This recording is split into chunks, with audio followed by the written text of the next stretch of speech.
Hey guys, Ponce here on the PBE, here to talk to you guys about some experimental changes on everyone's favorite ridiculous snowball top lane champion, Riven. So I'm going to really emphasize experimental. These are very early changes.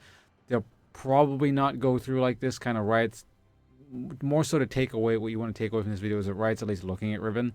Riot themselves have said these are experimental changes early. Don't get too excited about this stuff. If anyone freaks out about these changes, saying she's overpowered now or she's underpowered now or whatever, I will think less of you, so don't do that. So anyway, what we have here is Riven has a new resource bar called Edge.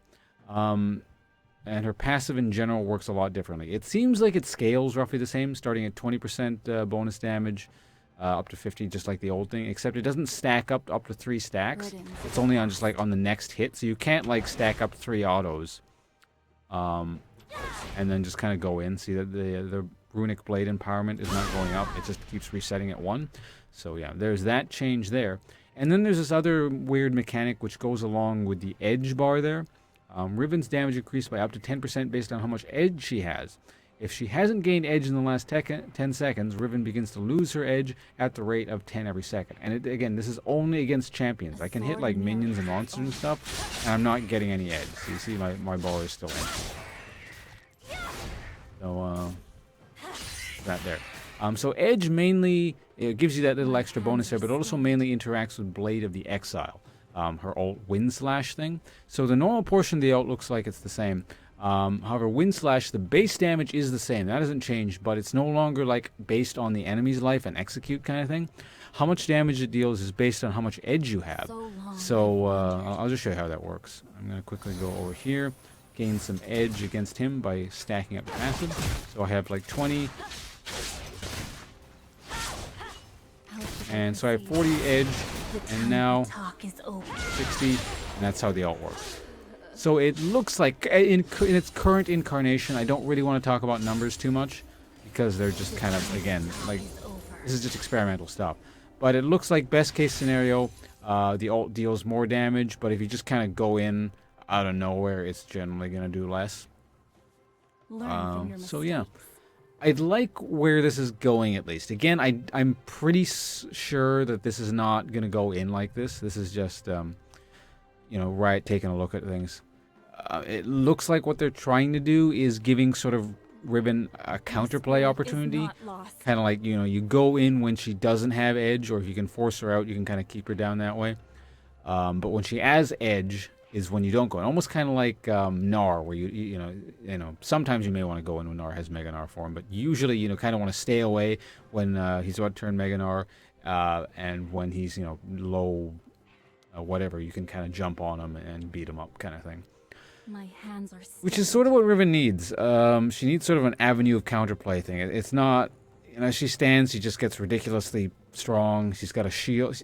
She's got a shield that scares off AD. She's got a triple gap closer and just kind of comes in. You can't get away from her. She goes like that. And then she presses her ult, hits you a couple times, and then presses the Wind Slash button and you die. If she's managed to get ahead at all.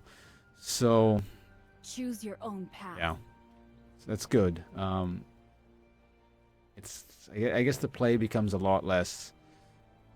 I don't want to say less binary, because to an extent she still would be binary in the sense that you go in when she doesn't have edge, and then you go when you don't have edge. But again, like a counterplay opportunity is really what the champion needs for solo queue snowballiness.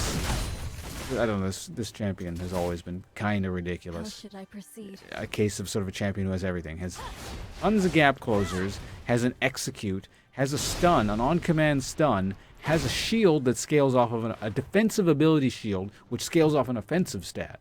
So, I mean, is not lost. I like where this is going. Like, I like that Riot's at least looking at this. Whatever ends up happening, at least Riot's looking at it. So, yeah. Like, I don't want to make it seem like Riven's the most overpowered, ridiculous nonsense in the game. Like, she's not that terrible, but for the sake of solo queue, it's really bad just how snowbally she is. It's not like she's particularly complicated either. Like, this is sort of the extent of Riven gameplay. You just kind of mash your shit, you go in. Not much to it. And as you can see there, I did Wind Slash with a low amount of edge there. and it didn't do very much damage. So as you can see, it's decaying now. It decays pretty quick. What conflict awaits?